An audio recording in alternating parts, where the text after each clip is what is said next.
नमस्कार दोस्तों, स्वागत है आप सभी का विक्टर एकेडमी के यूट्यूब मंच पर। साथियों, आज की क्लास बहुत ही शानदार होने वाली है। आज पढ़ेंगे प्राचीन भारतीय इतिहास के पृष्ठ पर एक ऐसा स्वर्णिम इतिहास लिखा है साथियों, जिसे वंश को मौर्य वंश के नाम से जानते हैं। मौर्य वंश के अंतर्गत, मौर्य साम्राज्य के अंतर्गत उन सभी सम्राटों को पढ़ेंगे जिन्होंने भारतीय इतिहास में एक स्वर्णिम स्थापत्य कला एवं स्वर्णिम अक्षरों में अपने कार्यशैली का, एवं उस सम्राट को भी पढ़ेंगे जिन्होंने भारत को अखंड स्वराज्य का क्या दिया साथियों, स्थापित किया।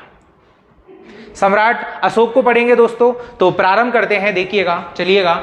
मौर्य साम्राज्य के बिंदुओं को पढ़ेंगे कि मौर्य साम्राज्य का उत्तर हिमालय से लेकर दक्षिण में मैसूर पूर्व तक और बंगाल से उत्तर पश्चिम से लेकर हिंदू कश पर्वत तथा पश्चिम में अरब सागर से लेकर अपने साम्राज्य का क्या किया था साथियों, मौर्य वंश का विस्तार था। मौर्य वंश के उन बिंदुओं को पढ़ेंगे कि मौर्य साम्राज्य के प्रमुख सभी शासकों को पढ़ेंगे साथियों, और मौर्य साम्राज्य का कहां से कहां तक विस्तार हुआ, उन सभी क्षेत्रों के बारे में अध्ययन करेंगे। और क्या सामाजिक व्यवस्था रही साथियों, और क्या आर्थिक व्यवस्था थी, और किस प्रकार से मौर्य साम्राज्य के शासकों ने सैन्य व्यवस्था का प्रचलन रखा साथियों। अभिलेख पढ़ेंगे कि अशोक के द्वारा अभिलेख किस प्रकार से, सम्राट अशोक को पढ़ेंगे साथियों, और क्या मौर्य वास्तुकला थी और क्या धम्ब था। ओके, अशोक का धम्म किस प्रकार से बौद्ध धर्म यह ग्रहण करता है और धम्म नीति कैसे प्रारंभ होती है, ये सारे बिंदुओं को पढ़ेंगे। ओके साथियों, और इसके बाद जो अगली वीडियो रहेगी साथियों, उसमें पढ़ेंगे प्रीवियस ईयर जो क्वेश्चन आएंगे, उन सभी का अपन अध्ययन करेंगे।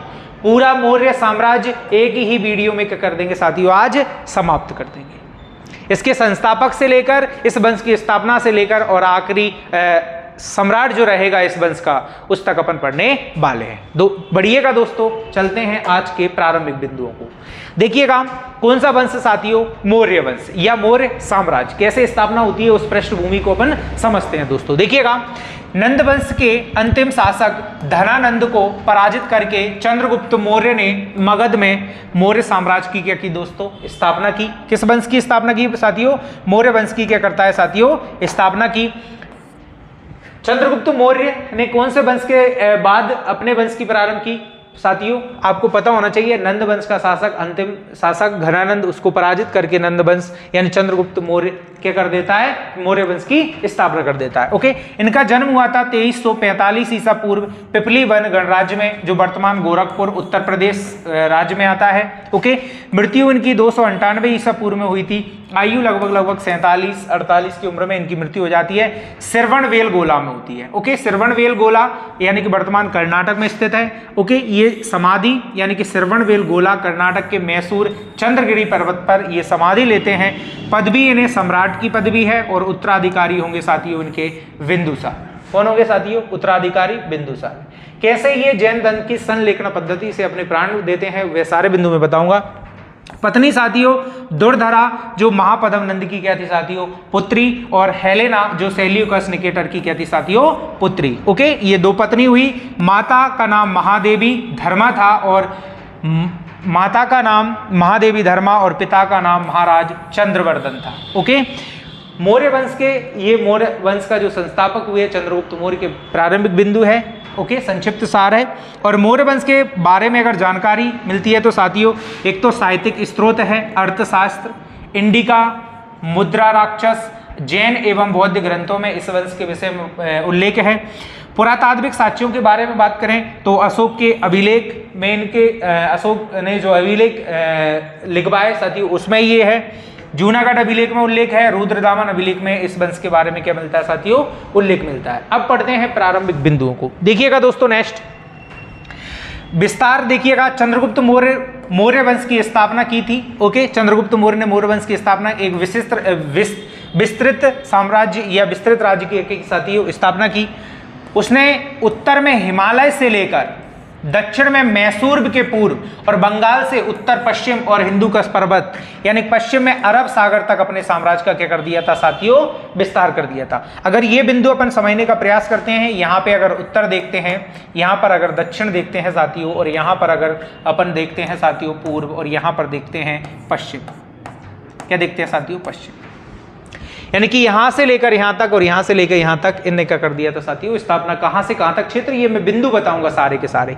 ओके, ये उस समय का नक्शा है साथियों। देखिएगा नेक्स्ट दोस्तों, अब भाई मौर्य वंश के जो प्रमुख शासक हैं कौन कौन से हैं साथियों, उन बिंदुओं को देखिएगा। मौर्य वंश के प्रमुख शासकों को, मौर्य राजवंश जो शासन करेगा वो 322 ई से 322 ईसा पूर्व से 322 ईसा पूर्व से 185 ईसा पूर्व तक शासक रहेंगे, इनके शासक काल। ओके, प्राचीन भारत का एक महान राजवंश था। ओके, मौर्य वंश का संस्थापक चंद्रगुप्त मौर्य था साथियों। इस वंश के शासकों ने लगभग 137 वर्षों तक राज करेंगे साथियों। ओके, मौर्य साम्राज्य पूर्व मगध राज्य में गंगा नदी के मैदानों में शुरू हुआ साथियों, और इनकी राजधानी क्या रही साथियों, पाटलिपुत्र। क्या राजधानी रही साथियों, पाटलिपुत्र। आगे के बिंदु देखिएगा, चंद्रगुप्त मौर्य राजगद्दी पर बैठता है साथियों 322 ईसा पूर्व में। कब गद्दी पर बैठता है, 322 ईसा पूर्व में राजगद्दी पर बैठते हैं साथियों। नेक्स्ट देखिएगा, मौर्य वंश के जो प्रमुख शासक हुए उनको देखिएगा, शासन अवधि क्या रही। प्रथम शासक जिसने नंद वंश के बाद में मौर्य वंश की स्थापना करते हैं और मौर्य साम्राज्य का क्या हो जाता है, प्रादुर्भाव स्टार्ट हो जाता है। देखिएगा, चंद्रगुप्त मौर्य 322 ईसा पूर्व से 398 ईसा पूर्व तक क्या करेंगे, शासन करेंगे। उनका उत्तराधिकारी होगा बिंदुसार। कौन होगा साथियों, बिंदुसार। ओके, यानी कि 298 ईसा पूर्व से 272 ईसा पूर्व तक शासन रहेगा। और सम्राट जो अशोक, जिसे अपन सम्राट महान अशोक के नाम से जानते हैं, ओके, इन्होंने अखंड भारत की स्थापना की। किस तरह से ये अपने 98 भाइयों की मौत के घाट उतार कर किस तरह से ये राजा बनता है, और किस तरह से युद्ध नीति से ये भाई दंभ नीति को अपनाता है, ये सारे बिंदु पढ़ेंगे। इनका शासन रहेगा अशोक का 273 से लेके 232 ईसा पूर्व तक साथियों। दशरथ मौर्य का रहेगा 232 ईसा पूर्व से 224 तक, और संप्रति मौर्य का रहेगा 224 से 215 तक ईसा पूर्व में है साथियों ये। ओके, सालिसुप मौर्य का रहेगा 215 से 202 तक। ओके, देव बर्मन का रहेगा 202 से 195 ईसा पूर्व, और सतधन वन का रहेगा साथियों 195 से 187 ईसा पूर्व, और अंतिम शासक रहेगा बृहद्रथ मौर्य। बृहद्रथ मौर्य का 187 से लेकर 185 मूर्त तक रहेगा। लगभग 9 प्रमुख शासक हुए हैं। इनमें से महान मैं बताऊंगा साथियों कि चाहे आपका चंद्रगुप्त मौर्य हो साथियों, बिंदुसार हो या अशोक हो, इनने इतिहास के उन स्वर्णिम पन्नों पर अपना आज नाम अंकित कर रखा है साथियों, जिसे भारतीय गर्व करते हैं। दोस्तों बढ़ते हैं आगे, देखिएगा, चंद्रगुप्त मौर्य मौर्य वंश के प्रथम शासक तथा संस्थापक थे। 322 ई पूर्व में नंद वंश के शासक धनानंद को पराजित करके यह मगध के क्या बने साथियों, राजा बने, और चाणक्य को चंद्रगुप्त ने अपना क्या बनाया साथियों, प्रधानमंत्री बनाया, और चाणक्य को कौटिल्य और विष्णुगुप्त के नाम से भी जाना जाता है। धनानंद को हराने के बाद, कौन से नंद को, धनानंद को हराने के बाद चंद्रगुप्त मौर्य ने धनानंद की पुत्री दुर्दशा से क्या कर लिया था साथियों, दुर्दशा नहीं, धुरधरा से क्या कर लेते हैं साथियों, विवाह कर लेते हैं। ओके, आगे देखिएगा, यूनानी लेखकों ने चंद्रगुप्त मौर्य के क्या नाम बताए।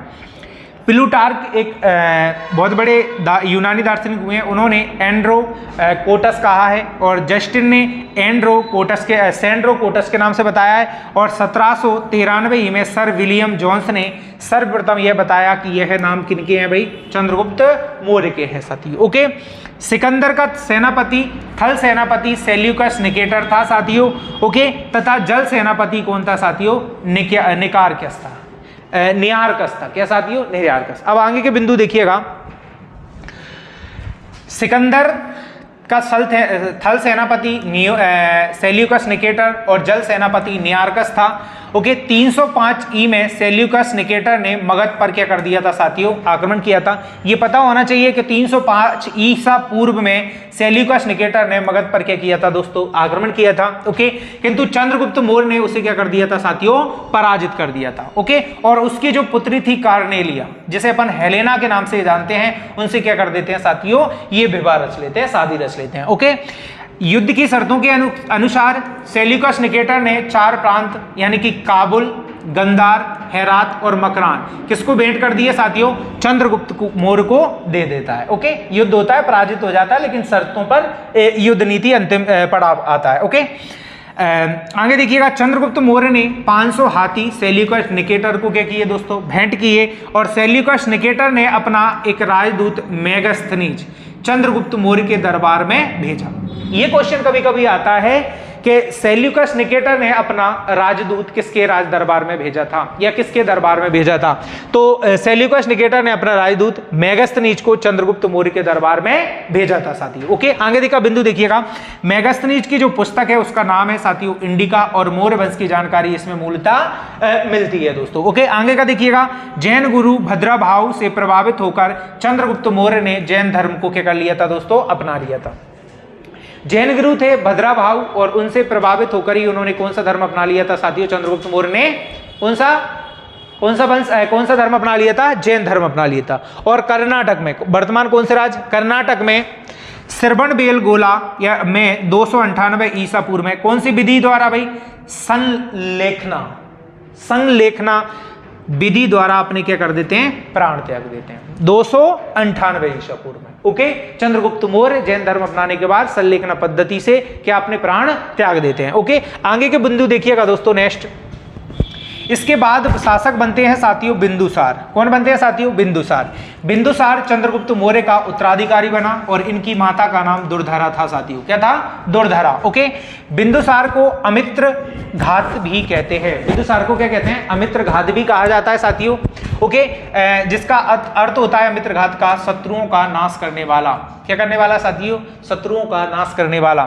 सीरिया के शासक एंटियोकस ने अपना राजदूत डायमैक्स को बिंदुसार के दरबार में भेजा था। यह भी पता होना चाहिए कि डायमैक्स किसके राज दरबार में आया था? डायमैक्स आया था बिंदुसार के। कहां के शासक ने भेजा था? सीरिया का एंटियोकस। ओके, बिंदुसार ने सीरिया के नरेश से क्या मंगाए थे साथियों? अंजीर, मीठी शराब और यूनानी दार्शनिक की क्या की थी साथियों? मांग की थी। एंटियोकस ने 2 वस्तुएं, मीठी शराब और अंजीर तो भेज दिया था, परंतु यूनानी दार्शनिक की क्या मांग को क्या नहीं किया था साथियों? ठुकरा दिया था, क्योंकि उन्होंने कहा था कि यूनानी कानूनों में दार्शनिक को क्रय यानी कि बेचना या विक्रय करना नहीं किया जाता। बिंदुसार ने अजीबक संप्रदाय का अनुसारी था। बिंदुसार कौन से संप्रदाय का अनुयायी था साथियों? अजीबक संप्रदाय का क्या था दोस्तों? ये अनुयायी था। ओके, आगे के बिंदु देखिएगा दोस्तों। बिंदुसार के समय तक्षशिला में क्या हुआ था साथियों? एक विद्रोह हुआ था, और उस समय तक्षशिला का राजकुमार बिंदुसार का बड़ा बेटा सुसीम था। तक्षशिला का राजकुमार यानी कि वहां का जो दायित्व क्षेत्र संभाल रखा था वो बड़ा बेटा कौन था साथियों? बिंदुसार था। वह विद्रोह दबाने में क्या हो जाता है? वहां का वही तक्षशिला का विद्रोह दबाने में क्या हो जाता है? असफल हो जाता है। तब बिंदुसार ने अपने छोटे पुत्र अशोक को उस समय अशोक को भेजा था, और जो अशोक उस समय पे कहाँ का? अवंती का क्या था दोस्तों? राज्यपाल था। उसे दबाने के लिए वहां भेजा, और अशोक के बड़े बेटे अशोक ने बड़े ही क्रूरता पूर्वक उस विद्रोह को क्या कर दिया था? दबा दिया था साथियों। ओके, अच्छा, बिंदुसार की मृत्यु के बाद अशोक का मगध सिंहासन पर बैठा, यानी कि बिंदुसार की मृत्यु के बाद अशोक मगध के सिंहासन पर बैठता है साथियों। ओके, आगे का बिंदु देखिएगा दोस्तों नेक्स्ट। अब कौन बन जाते हैं भाई? चक्रवर्ती सम्राट अशोक। किसकी मृत्यु के बाद भाई? बिंदुसार की मृत्यु के बाद। ओके, आगे देखिएगा नेक्स्ट। सम्राट अशोक 304 ईसा पूर्व से 232 ईसा पूर्व तक शासन रहेगा इनका, और विश्व प्रसिद्ध शक्तिशाली मौर्य राजवंश के कौन से सम्राट थे भाई? महान सम्राट थे।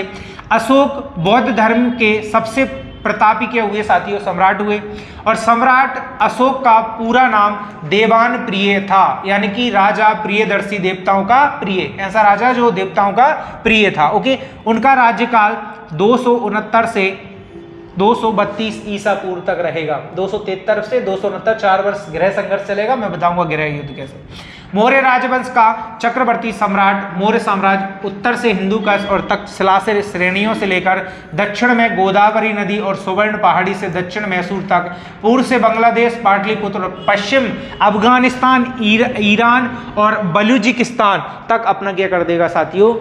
राज विस्तार कर देगा। अशोक ही भारत में अखंड भारत की क्या करता है दोस्तों, स्थापना करता है ईसा पूर्व में। ओके, देखिएगा दोस्तों नेक्स्ट, सम्राट अशोक का साम्राज्य आज अगर बात करते हैं तो भारत, संपूर्ण पाकिस्तान, अफगानिस्तान, नेपाल, बांग्लादेश, भूटान, म्यांमार और अधिकांश भूभाग पर था। यह विशाल साम्राज्य उस समय तक आज तक का सबसे बड़ा भारतीय साम्राज्य रहा। चक्रवर्ती सम्राट अशोक विश्व के सभी महान शक्तिशाली सम्राटों एवं राजाओं की पंक्तियों में हमेशा कौन से स्थान पे दोस्तों, शीर्ष स्थान पर आते हैं।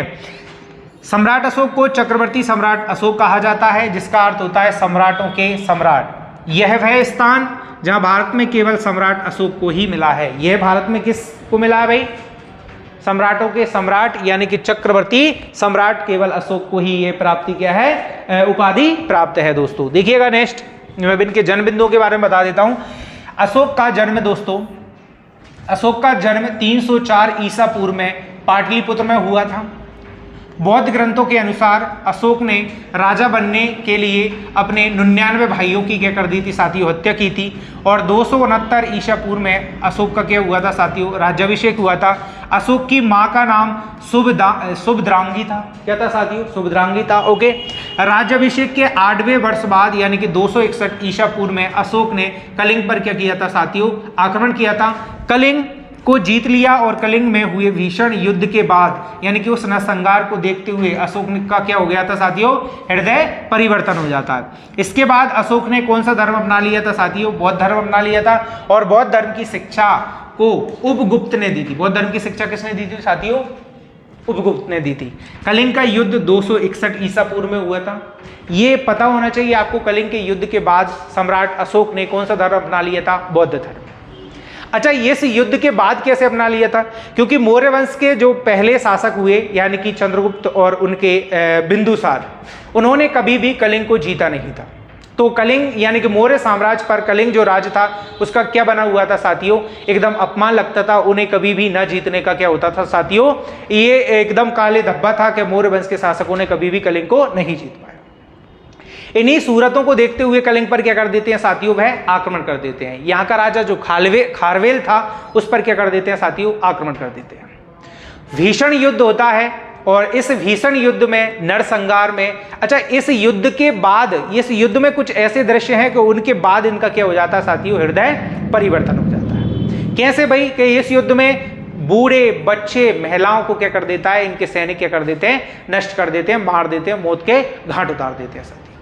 एक दृश्य ऐसा आता है, एक गरीब एक व्यक्ति होता है, उसके सामने एक छोटे बच्चे जो उनके अशोक के सैनिकों ने मार दिया था उसको उठाकर लाता है साथियों, और उसको कहते हैं कि इसको आप जीवित कर दो। क्या कर दो साथियों, जीवित कर दो। तो अशोक कहता है कैसे जीवित कर सकते हैं, तो तभी कहता है कि आप जीवित नहीं कर सकते, तुमने एक छोटे बच्चे और महिलाओं को भी आपके सैनिकों ने मार दिया। और इसी बुद्धि और इसी तर्क के बाद उनको ग्रहण कर लेता है कि ये युद्ध नीति से क्या ले लेते हैं, वो संन्यास ले लेते हैं। ओके, आगे मैं और भी विस्तृत रूप में बताने वाला हूं, देखिएगा दोस्तों नेक्स्ट।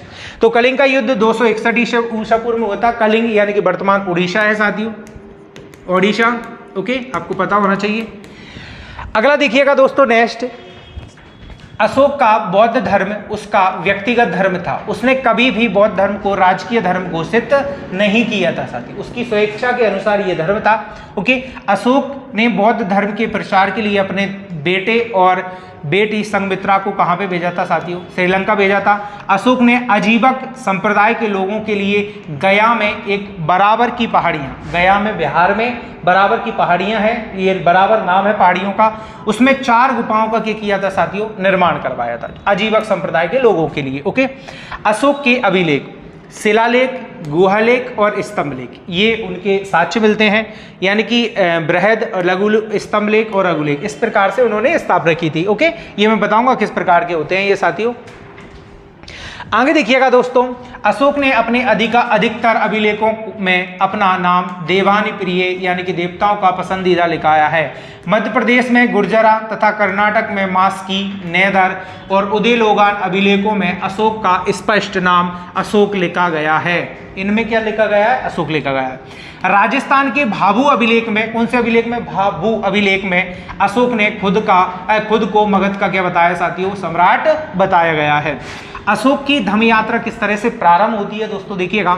अशोक ने लोगों को नैतिकता सिखाने के लिए नियम कानून की संहिता बनाई, उसे धम्म कहते हैं। उसे क्या कहते हैं? धम्म कहते हैं। अशोक का धम्म स्वयं नियंत्रण पर आधारित था। अशोक ने कहा कि व्यक्ति अपने माता पिता की आज्ञा माने, व्यक्ति ब्राह्मण तथा भिक्षुक का आदर करे और व्यक्ति दास एवं सेवकों के प्रति क्या रहे साथियों? उदार रहें।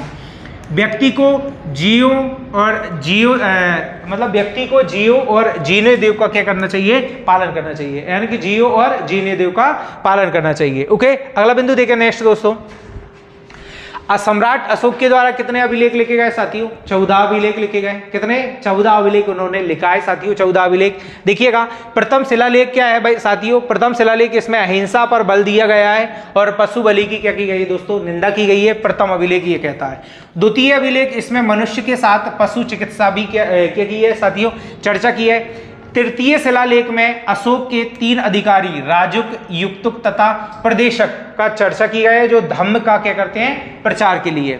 चतुर्थ अभिलेख में साथियों इसमें भैरी घोष, जिसे अपन युद्ध नीति या युद्ध घोष के नाम से जानते हैं, यानी कि चतुर्थ शिलालेख में भैरी घोष के स्थान पर धम्म घोष यानी कि बौद्ध नीति का क्या किया गया है? चर्चा। यानी कि युद्ध के बाद किस तरह अगर व्यक्ति अपने मन को अपनी शांति के लिए यानी कि कौन सी धम्म नीति अपनाना चाहे, उसका उल्लेख किया गया है। 5वें अभिलेख में साथियों, 5वें शिलालेख में धम्म महामात्र नामक अधिकारी की चर्चा हुई है, जो धार्मिक जीवन की क्या करता है? देखरेख करता है।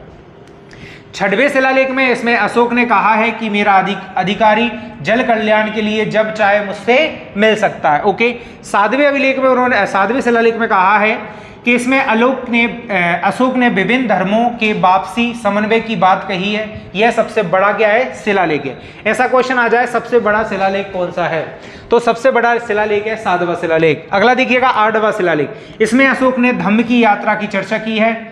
इसके राज्याभिषेक में 8वें वर्ष में प्रारंभ होती है। ओके, आगे देखिएगा राज्याभिषेक के 10वें वर्ष में गया, यानी कि 10वें वर्ष में गया और 20वें वर्ष में लुम्बिनी। ओके, 90 अभिलेख में इसमें जो सच्ची भेंट और शिष्टाचारों का क्या मिलता है? वर्णन मिलता है। ओके साथियों, 10वें अभिलेख में देखिएगा, 10वें अभिलेख में राजा व अधिकारी में हमेशा प्रजा के हित की ही बात क्या है? सोचना चाहिए। ये 10वें अभिलेख में उल्लेख किया गया है। ओके दोस्तों, 11वें अभिलेख में धम्म की व्याख्या की है कि धर्म किस प्रकार का होना चाहिए, धम्म नीति होती क्या है 11वें अभिलेख में। 12वें अभिलेख में इसमें स्त्रियों की स्थिति को सुधार के लिए स्त्री महामात्रा नामक एक क्या किया गया भाई? विचार व्यक्त किया गया है। ओके, 13वें अभिलेख में 13वां अभिलेख बहुत ही प्रमुख है, बार बार परीक्षाओं में आता है। 13वां अभिलेख इसमें कलिंग के युद्ध की क्या किया गया है भाई? वर्णन किया गया है। ऐसा क्वेश्चन आता है कि अशोक के 13वें अभिलेख में किस युद्ध का वर्णन है, तो कलिंग का युद्ध का वर्णन है 261 ईसा पूर्व। खारवेल जो कलिंग यानी कि उड़ीसा वर्तमान। ओके, आगे देखिएगा नेक्स्ट दोस्तों, 14वां अभिलेख अशोक ने जनता को धार्मिक जीवन में व्यतीत के लिए क्या दिए भाई? प्रेरित किया है, निर्देश किया है। कौन से अभिलेख में? 14वें अभिलेख में। ओके, आगे के बिंदु देखिएगा नेक्स्ट दोस्तों। अब भाई इसकी जो आपका मौर्य काल है, कौन सा काल है? मौर्य काल। उसकी भाई सैन्य व्यवस्था को समझते हैं। यूनानी इतिहासकारों के अनुसार चंद्रगुप्त की सेना में 6 लाख क्या थे साथियों? पैदल सेना थी और 30 लाख अश्वारोही यानी कि घोड़ा जो घुड़सवार थे, घोड़ा पर चलने वाले सैनिक थे। ओके, और 9000 क्या थे? गज सेना थी साथियों। कितनी हजार साथियों? 9000 गज सेना। कितनी हजार साथियों? 9000 गज सेना। और 8000 रथ सेनाएं थी। ठीक है, 8000 रथ पर चलने वाली सेनाएं थी। और मेगास्थनीज के अनुसार सेना की देखने के लिए एक अलग क्या किया गया था साथियों? विभाग बनाया गया था। इस विभाग में कितने सदस्य होते थे? 30 सदस्य होते थे। उच्च अधिकारियों को महामात्रा कहा जाता था। ओके, कौटिल्य के अनुसार राजा की परिस्थितियों के अनुसार 3 प्रकार का युद्ध करना क्या था साथियों? अनिवार्य था। या 3 प्रकार का युद्ध राजा लड़ता था। एक कौन सा भाई? प्रकाश युद्ध। इस युद्ध में क्या होता है? प्रकाश युद्ध में साथियों आमने सामने का युद्ध होता है। उधर एक पक्ष में शत्रु दल के सैनिक होते हैं, एक पक्ष में ओके, ये उसे प्रकाश युद्ध के नाम से जानते हैं। कूट युद्ध के नाम से चालाकी तथा छलबाजी से क्या होता है साथियों? युद्ध होता है। उसे कौन सा युद्ध कहा जाता है? कूट युद्ध। ओके, दूसरा भाई तूषणी युद्ध। अप्रत्यक्ष युद्ध, शत्रु राज्य में गृह युद्ध छिड़वा देना। मतलब अप्रत्यक्ष युद्ध ये होता है कि मान के चलो भारत और पाकिस्तान में कोई लड़ाई चल रही है, या भारत क्या कर दे भाई? पाकिस्तान में आपस में ही क्या कर दे? अलग अलग छिड़वा दे भाई। जैसे बांग्लादेश और क्या किया था? पाकिस्तान बांग्लादेश से क्या करवा दिया था, अलग करवा दिया था। तो ये कौन सा युद्ध होता है साथियों, तूष्णी युद्ध कहलाता है। ओके, बढ़ते हैं आज के अगले बिंदुओं की ओर। देखिएगा नेक्स्ट दोस्तों, चाणक्य ने अपनी रचना अर्थशास्त्र में परंपरागत 4 वर्णों का क्या किया है साथियों, उल्लेख किया है। प्रथम ब्राह्मण, क्षत्रिय, वैश्य और शूद्र। भाई ओके, अर्थशास्त्र में कितने वर्णों का उल्लेख है, 4 वर्णों का। ओके, मेगास्थनीज ने अपने चातुर्य वर्ण व्यवस्था का उल्लेख नहीं किया है साथियों, किंतु उसने आर्थिक आधार पर भारतीय समाज को कितने वर्गों में बांटा है दोस्तों, मेगास्थनीज ने 7 वर्गों में बांटा है। दार्शनिक इसके अंतर्गत पुजारी, भिक्षु और विद्वान आते हैं, दार्शनिक वर्ग के अंतर्गत। कृषक वर्ग के अंतर्गत मेगास्थनीज ने 7 वर्गों को कृषकों की श्रेणी में बांटा है। ओके, ये 7 प्रकार की संख्या बतलाई है। पशुपालक, ये पशु का पालन करते हैं। व्यवसायी शिल्पी, ये अधिकांशतः नगरों में निवास करते हैं। सैनिक, समाज में किसानों के बाद सैनिक सर्वाधिक संख्या में थे। ओके भाई। निरीक्षण, ये समाज व्यवस्था का क्या करता है, निरीक्षण करते हैं। मंत्री क्या होता है समाज में, इसके अंतर्गत शासन का वर्ग आता है। ये तो क्या थे भाई, मेगास्थनीज के द्वारा दिए गए। ओके, आगे देखिएगा नेक्स्ट दोस्तों, कि मौर्य काल में लकड़ी के भवन हुआ करते थे, जो वर्तमान में पटना से मिले हैं। जो वर्तमान में कहां पर स्थित हैं साथियों, पटना के कुछ किले ऐसे हैं जो एकदम लकड़ी के निर्मित है साथियों। ओके, आगे का बिंदु देखिएगा, मौर्य काल में पत्थर के कुशल कारीगर होते थे। ओके भाई, अशोक ने मध्य प्रदेश में सांची का स्तूप बनाया है, जो सबसे बड़ा क्या है साथियों, स्तूप है। अशोक ने यूपी के सारनाथ में अशोक का स्तंभ बनवाया है, अशोक का स्तंभ बनाया है, जिसपे 4 पत्थरों के शेरों को एक जगह पर क्या रखा गया है, जो अहिंसा का सूचक है। किसका सूचक साथियों, अहिंसा का सूचक है। यही भारत का राष्ट्रीय चिन्ह है। आप देख सकते हो साथियों, ये भारत का राष्ट्रीय क्या है साथियों, ये राष्ट्रीय क्या है, चिन्ह है। ओके, और ये आप देख सकते हो मध्य प्रदेश के सांची यानी कि रायसेन में स्थित है। ओके दोस्तों, आगे देखिएगा नेक्स्ट। अच्छा, बाकी जो प्रश्नोत्तरी रहेगी उसको अगली वीडियो में पढ़ते हैं। उम्मीद है कि यह वीडियो आपको पसंद आई होगी। मिलते हैं अगली वीडियो में। जय हिंद, जय भारत।